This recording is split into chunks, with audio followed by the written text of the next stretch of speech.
জল দে।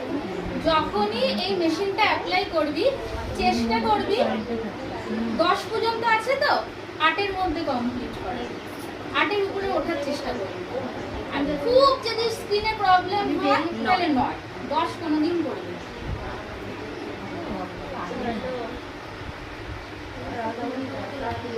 এই নাকের কর্নারে জাস্ট এই বসাবো, এই রাউন্ড।